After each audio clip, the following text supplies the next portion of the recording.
After our family reunion, I discovered my bank account was empty. My brother-in-law smirked. "We needed it more than you."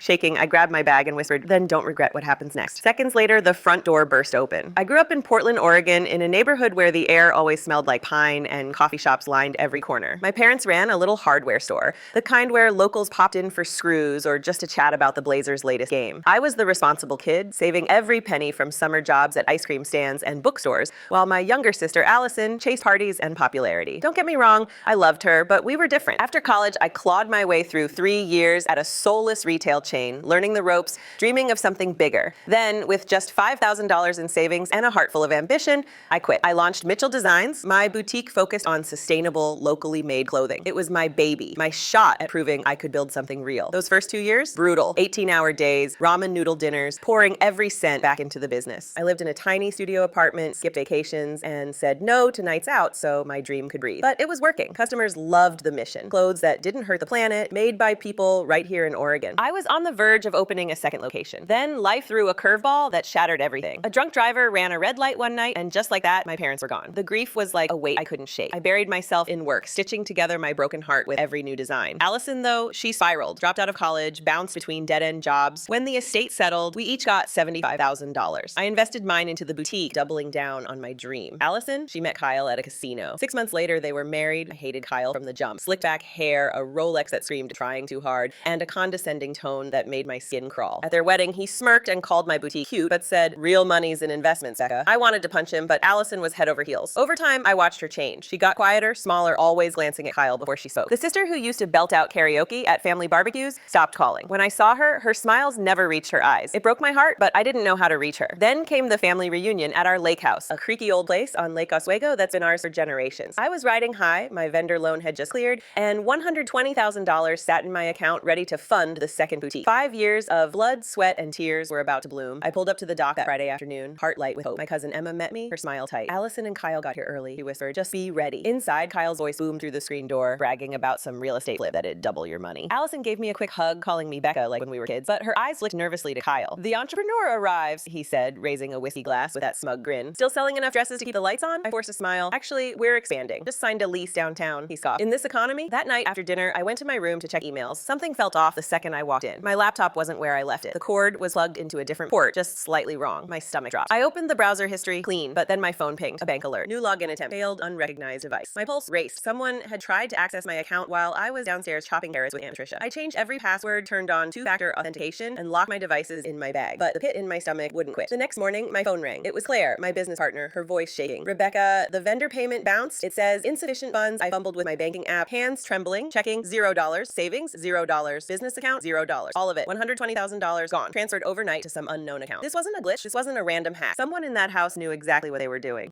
I walked into the kitchen, face ghost white. The family was mid-breakfast, laughing over pancakes. Conversation stopped dead. "My money's gone," I said, my voice hollow. "All of it." Uncle Robert stood. "What do you mean, gone?" I held up my phone. "Over $120,000. Drained overnight. Transferred to an account I don't know." Gasps rippled through the room. Emma rushed to my side, but 2 people didn't react. Allison stared into her coffee, silent. Kyle sat there, arms crossed, face blank. "Have you called the bank?" Emma whispered. I nodded, putting the call on speaker. The rep's voice was calm, too calm. "Yes, Ms. Mitchell. Several transfers started at 11:42 p.m., ending at 4:15 a.m. from a recognized device in your location. Your password and security questions were entered correctly." The room went cold. This wasn't just fraud, it was betrayal. Calculated, intimate betrayal. Someone had used my laptop, my network, my trust. My eyes locked on Kyle. "You were near my laptop yesterday. Were you in my room?" Allison jumped in, defensive. "Are you accusing my husband?" Kyle's smirk crept up. "Your sister's paranoid. Maybe your partner mishandled the funds." I stepped closer. "Then show us your bank statements. If you're so secure, prove it." His smirk twitched. "I don't have to prove anything to you." "Oh, really?" I said, voice steady. "Because if you didn't do it, you'd be louder than anyone in this room." Allison's hands shook. She wouldn't meet my eyes. Kyle's grip tightened on her waist like he was holding a leash.